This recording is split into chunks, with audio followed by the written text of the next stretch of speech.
kurā apkopot starptautiskās konferences, kultūra, izglītība un ekoloģija dokumentāli materiāli. Kas ir izglītība? Kas ir ekoloģiskā izglītība? Kādai tai būt? Uz šādiem jautājumiem atbildes mēģināja rast konferences dalībnieki. Dalībnieku vidū bija Latvijas augstskolu pasniedzēji, Latvijas skolu skolotāji un ārzemju viesi. Šajā diskusijā mēs uzaicinām piedalīties arī jūs.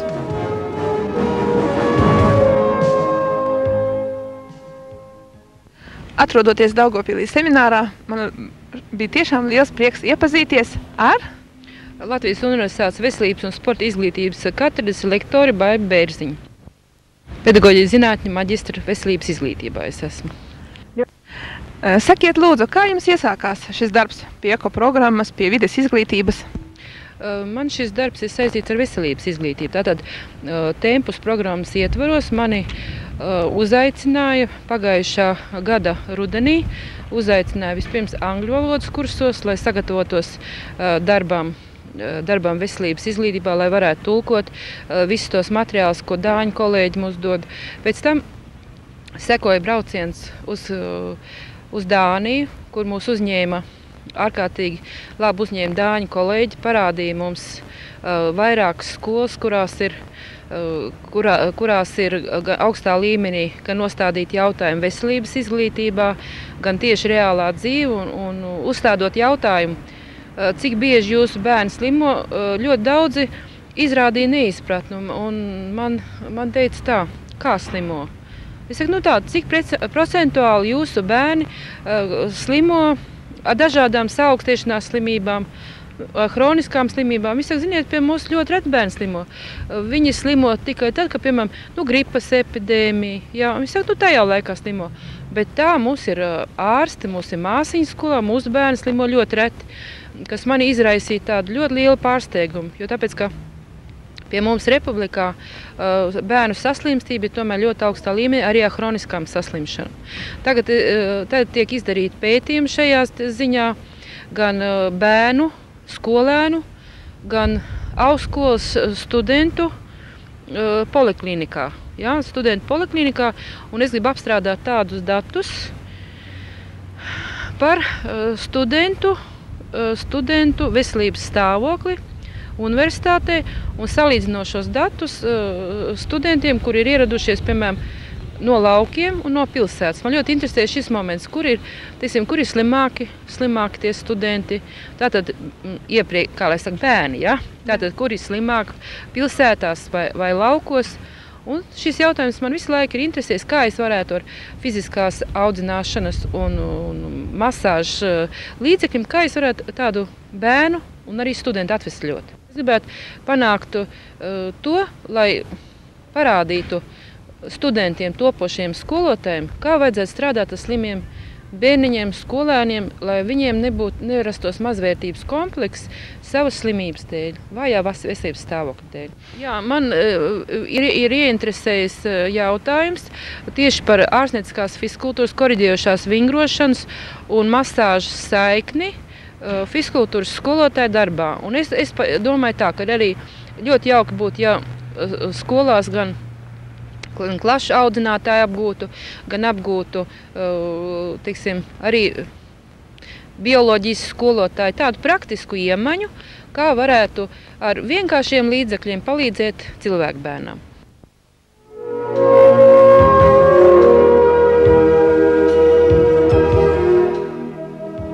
Mūsu skolās ar fizkultūru kopā nodarbojas gan veseli, gan hroniski slimi bērni. Jābūt iejūtībai, spējai redzēt katru izmaiņu bērnu sejā, gaitā, koordinācijā. Svarīgi ir individuāli dozēt slodzi katram bērnam atbilstoši.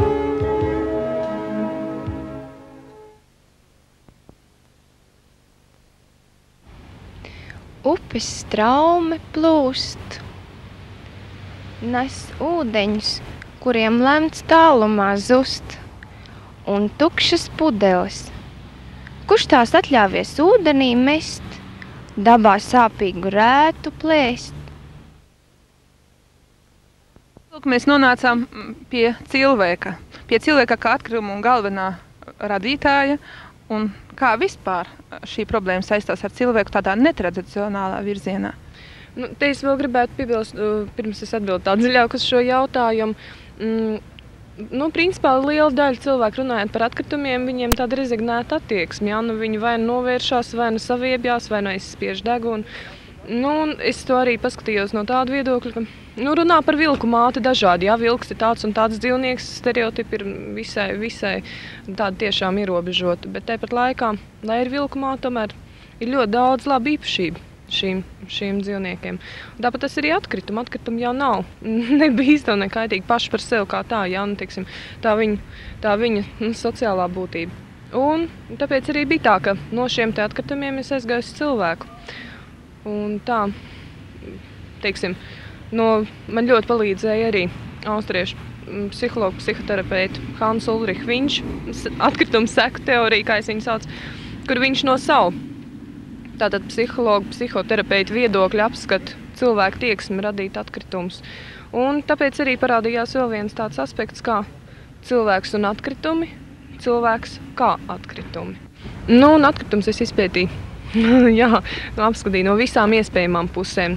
Arī tīri varbūt no tādas lingvinistiskās nozīmes, ko mēs vēl apzīmējam ar atkritumiem, un līdz ar to radās ļoti daudz interesantas nodaļas manā darbā. Tā, es viņus nosaucu netradicionālajiem, neapzinātajiem atkritumiem. Tie varētu būt valodas atkritumi, tad tanks, pļāps, vai ne? Piemēram, kas notiek ar meliem, kad atklājas patiesība? Viņi kļūst par atkritumiem. Galvenā doma, uz ko tika virzīta, šeit es nolasīšu vienu tēzi, kas varētu būt šāda. Cilvēks, pret kuru izturas atstumjoši, vai kurš ir piedzīvojis šādu attieksmi pret sevi, var pasauli pārvērst vienā vienīgā atkrituma kaudzē. Tāpat laikā cilvēks, pret kuru izturas saudzīgi, pat ar plasmas trauciņu apiesies maigi. Un, protams, tur ir daudz pieņēmumu. Tomēr ir lietas, kurām, man liekas, ir ļoti grūti tiešām tādu stabilu opozīciju nolikt. Kaut vai, vēl tāda arī lieta, ka civilizētajām tautām ir dziļi traumēta attieksme. Varētu teikt gandrīz naidīga attieksme pret savu dziņu dzīvi, vispār pret to, kas viņā pašai ir neskauts. Un arī pret saviem pirmajiem un dabiskajiem atkritumiem, pret saviem izkārnījumiem. Ja? Tie ir dabas daļa, un pareizi izmantot tie var kalpot dabai. Taču kāda ir cilvēka attieksme jau pret sevi?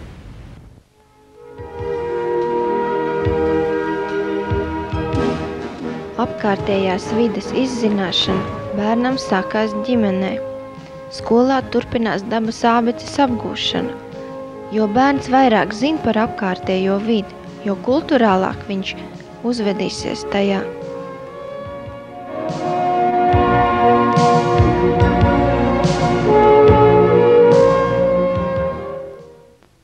Es esmu Ina Celtāna, es strādāju Kuldīgā, es strādāju par vispār Kuldīgā, tā skola saucās Vides izglītības skola, un es šajā skolā mācu folkloru bērniem. Kā tapa jūsu skola? Mūsu skola tapa uz naturālas stacijas bāzes. Tad, kad likvidējās vecā padomju sistēma, palika tāda iespēja strādāt un veidot šo skolu, iepildīt ar jaunu saturu. Un mums tas nozīmē ļoti daudz mācīties, jo mūsu orientācija ir arī uz ārzemju pieredzi. Mēs kontaktējamies ar dažādām valstīm un cenšamies izdibināt viņu pieredzi, bet nevis akli to ņemot pa pilnu, kā saka, un mācot tikai tā, bet noteikti to pārveidojot, piemērot mūsu apstākļiem. Un mana doma ir tāda, ka ir bērniem noteikti pastiprināti jāmāca folkloru. Un šādu veidu konferencēs es braucu un runāju par to, cik tas ir interesanti un cik ārkārtīgi daudz tur ir iekšā, neticami daudz. Un, protams, ārzemju cilvēki ir ļoti pārsteigti, ka mēs tik ļoti turamies pie tā, jā. Un viņi tad nākošais jautājums, labi, viss jums būs amerikāņu kultūrā, visām videofilmām, šausmām un visiem spīdīgajiem papīriņiem. Jūs būs, ko jūs darīsiet ar savu folkloru? Un tad mēs sakam, jā, bet mums ir gadsimtos izveidojusies tāda kultūra, kur ir spējīga pastāvēt arī ļoti ekstremālos apstākļos, ja, kur pārdzīvojas tādas grūtības, ja, ka šīs, kas būs, tās vēl ir nieki.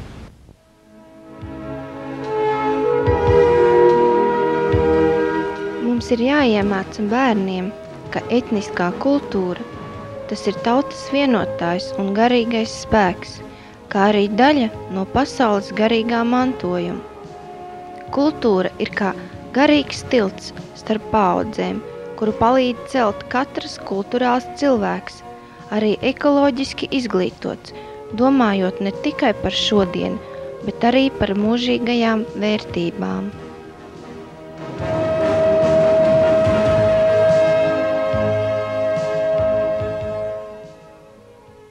Mani sauc Dainis. Saki, lūdzu, kā sauc šo skolu, kur tu mācies? Šo skolu sauc ekoskola. Vai tev patīk šeit? Jā. Ko es varu pateikt? Šitā skola ir daudz labāka nekā agrāk, kur es mācījos. Bet jā, es arī skumstu pēc draugiem, un tajā skolā bija vairāk draugu nekā šajā. Es esmu Ruti Juškevičs. Iet mums visādi, ka mēs tikko tikai sākām no 1. septembra, un tāpēc ir tādas lielas, varbūt vēl nebūšanas, un nav viss izdarījis tā, kā gribētos, tā ka problēma pietiek. Vai jūs uzskatāt, ka tāda veida skolas ir tiešām vajadzīgas Latvijā? Jā, es domāju, ka noteikti. Tas ir viennozīmīgi. Es domāju, ka vispār visām skolām būtu jābūt tādām skolām. Un viņām nebūtu nemaz jāsaucās ekoskolām. Visām jābūt caur to zemes un dabas izpratni. Liels paldies un uz tālāku sadarbību!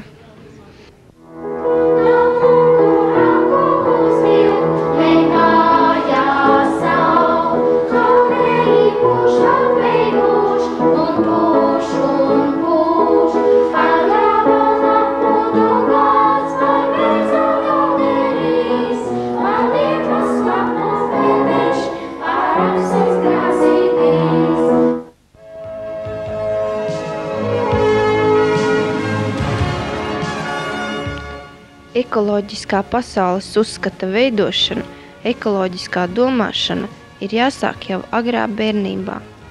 Un tāpēc mēs ceram, ka jūs ir ieinteresējusi šī tēma. Gaidām jūsu atsauksmes un domas par šo raidījumu. Paldies, ka skatījāties!